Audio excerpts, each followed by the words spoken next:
C'est une édition exceptionnelle, c'est le congrès de tous les records cette année, les 80 ans de la profession, les 30 ans d'ECMA. Aujourd'hui, on a un énorme engouement autour de la facturation électronique, puisque je dirais c'est un petit peu le congrès de la dernière chance. On a vraiment un congrès magnifique, on ne pouvait pas rêver mieux. La volonté de la mandature d'ECMA est d'accompagner la profession dans les grands défis de demain, la facturation électronique, la data et l'IA, et de garantir l'indépendance de la souveraineté des cabinets. Les cabinets doivent s'approprier pleinement de ces enjeux pour rester au centre des échanges et ainsi opérer la transformation de 3 millions d'entreprises françaises. Pour les cabinets, il s'agit d'une véritable opportunité de développer de nouvelles missions et de démontrer une fois de plus qu'ils sont les premiers conseillers des entreprises. Pour la facturation électronique, concrètement, ça se traduit avec la mise à disposition de jefacture.com, la plateforme agréée qui permet de conserver la liberté de choix des outils métiers utilisés dans le cabinet. Qui fait évidemment notre ADN, c'est notre garantie d'indépendance de la profession au travers de toutes nos solutions et bien entendu avec JeFacture.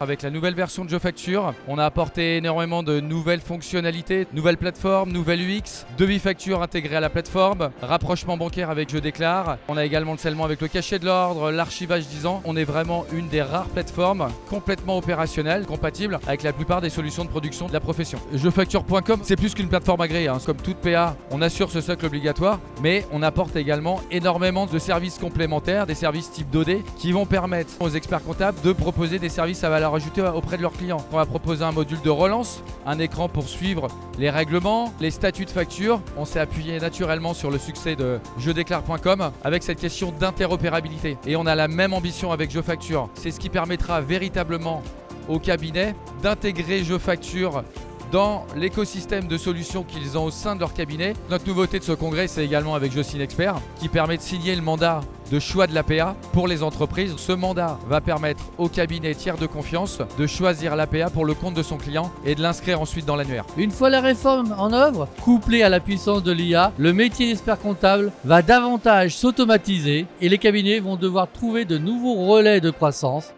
Grâce à JeDataVis, les cabinets pourront transformer les données du FEC en tableaux de bord interactifs et personnalisés et ainsi accompagner au plus près les chefs d'entreprise. Et grâce à conformexpert.com, le cabinet peut proposer à ses clients une mission récurrente et rentable, l'examen de conformité fiscale. N'oublions pas par ailleurs un autre axe de la mandature qui est le renforcement de la position d'expert comptable, tiers de confiance avec la mise à disposition dans jesignexpert.com d'un document intégrant le QR code Expert ID justifiant de son appartenance à l'ordre. On vous donne rendez-vous l'année prochaine à Paris pour le 81e congrès de l'ordre des experts comptables. Évidemment, on parlera facturation électronique avec la suite de l'aventure puisque la première partie de la réforme aura été mise en œuvre. On parlera également énormément data puisqu'on sera déjà en capacité d'exploiter les premières factures structurées.